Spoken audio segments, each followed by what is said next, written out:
जनवरी 1898 में ओडिशा के कटक शहर में हुआ था। सुभाष चंद्र बोस जी भारत के स्वतंत्र संग्राम के अग्रणी तथा सबसे बड़े नेता थे। द्रविड़ विश्व युद्ध के दौरान उन्होंने अंग्रेजों के खिलाफ लड़ने के लिए उन्होंने जापान के सहयोग से आजादी फौज का गठन किया था। उनके द्वारा दिया गया जय हिंद का नारा भारत का राष्ट्रीय नारा बन गया है। तुम मुझे खून दो, मैं तुम्हें आजादी दूंगा, यह नारा भी उनका ही था जो उस समय अत्यधिक प्रचलन में आया था। भारतवासी उन्हें नेताजी के नाम से भी संबोधित करते हैं।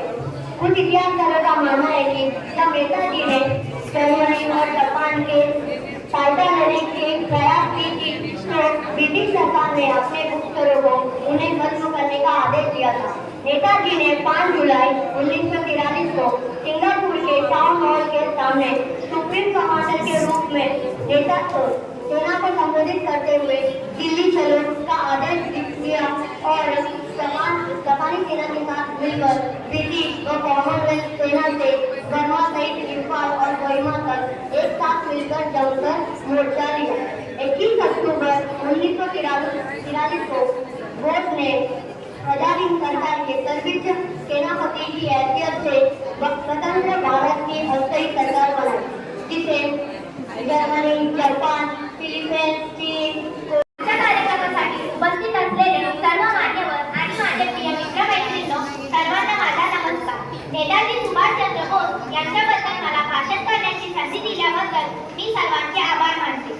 भाषण सुरू करण्याच्या पहिले मी माझा परिचय देते। माझे नाव नंदनी बाग आहे आणि मी इयत्ता 9वी मध्ये शिकत आहे। माझे शाळेचे नाव विकास इंग्लिश मीडियम स्कूल आहे। तुम मुझे खून दो, मैं तुम्हें आजादी दूंगा ही घोषणा आजही भारताच्या मनात घर केरून आहे। या घोषणाच्या जोरावर ज्यांनी आझादी सेनेची स्थापना केली ते आपले लाडके नेताजी सुभाषचंद्र बोस। यांचा जन्म 23 जानेवारी 1897 रोजी ओडिशा राज्यातील कटक येथे झाला। त्यांचे प्राथमिक शिक्षण युरोपियन शाळेत झाले। ही शाळा ख्रिश्चन मिशनऱ्यांच्या मार्फत चालवली जायची। त्या शाळेत ख्रिश्चन व ख्रिश्चनेतर विद्यार्थ्यांमध्ये खूप भेदभाव केला जायचा। ते भेदभाव नेताजींना आवडत नव्हता। त्या शाळेत 7 वर्ष काढल्यानंतर ते दुसऱ्या शाळेत गेले। त्यातून त्यांनी मॅट्रिक पास केले। मॅट्रिक पास केल्यानंतर ते उच्च शिक्षणासाठी प्रेसिडेन्सी कॉलेजात गेले। त्या कॉलेजात शिकत असताना एका प्राध्यापकाने यू ब्लॅक इंडियन असे एका भारतीय विद्यार्थ्याला बोलून त्याचे अपमान केले। ते अपमान पाहून नेताजींनी त्यांचे विरोध केले। त्यांनी सर्व विद्यार्थ्यांसोबत मिळून हरताळ काढली। ते प्राध्यापकाने क्षमा तर मागितली नाही, उलट त्या घटनाचे दोष त्यांनी नेताजींवर टाकून दिले। त्यामुळे त्यांना कॉलेजातून काढून टाकले आणि 15 महिन्यापर्यंत कॉलेजात प्रवेश करायचे नाही ही परवानगी दिली। 15 महिन्यानंतर जेव्हा कॉलेजात प्रवेश मिळवण्यासाठी ते इकडे-तिकडे फिरत होते तेव्हा शेवटी कलकत्ता विद्यापीठाची परवानगी भेटल्यावर ते स्कॉटिश चर्च कॉलेजात गेले। त्या कॉलेजात त्यांनी BA पूर्ण केला। त्यांचे वडिलांचे मत होते की ते ICS बनावे। इंग्लिश मीडियम स्कूल है। मैं आज सुभाष चंद्र बोस के लिए छोटा सा निबंध बोलना चाहता हूँ। सुभाष चंद्र बोस भारत के एक महान नेता थे। उन्हें नेताजी के नाम से भी जाना जाते हैं। उनका जन्म 23 जनवरी 1897 में ओडिशा में कटक में हुआ था। उनका पिता का नाम जानकीनाथ और तथा माता का नाम प्रभावती देवी थे। उन्हें भारत के एक स्वतंत्र सेनानी तथा सच्चे देशभक्ति थे। उन्हें वर्ष 1942 में आजाद हिंद फौज का गठन किया था। उनकी मृत्यु 18 अगस्त 1945 में हुई थी। उन्हें वर्ष 1992 में भारत रत्न से सम्मानित किया गया था। देश की आजादी के लिए आजाद हिंद फौज का गठन करने वाले नेताजी के नाम से भी मशहूर थे। सुभाष चंद्र बोस को लेकर आज भी निधन रहस्य बना हुआ है। इसी तारीख 2017 में केंद्र सरकार RTI ने जवाब उनके निधन तारीख 18 अगस्त 1945 में बताई थी। वह तारीख थी जब ताइवान एक विमान दुर्घटनाग्रस्त हुई थी। इस दिवस पर देश की आजादी के आंदोलन के लेकर आज भी योगदान के लेकर उनके आगे नमस्तक है। उन्हें बहुप्रसिद्ध नारा जय हिंद दिया था। तुम मुझे खून दो, मैं तुम्हें आजादी दूंगा। नेताजी सुभाष चंद्र बोस सदा हमारे दिलों में अमर है। प्रसिद्ध वकील थे। वे नेताजी के नाम से बहुत प्रसिद्ध हैं। उनका एक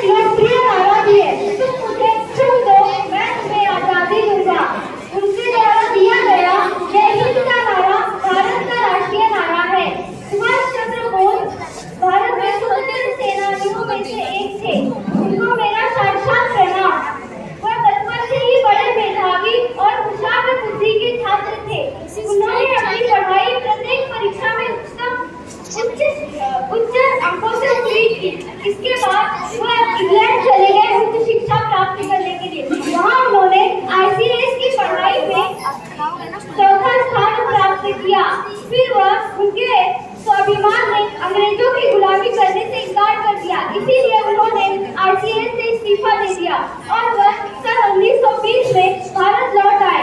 वहाँ उस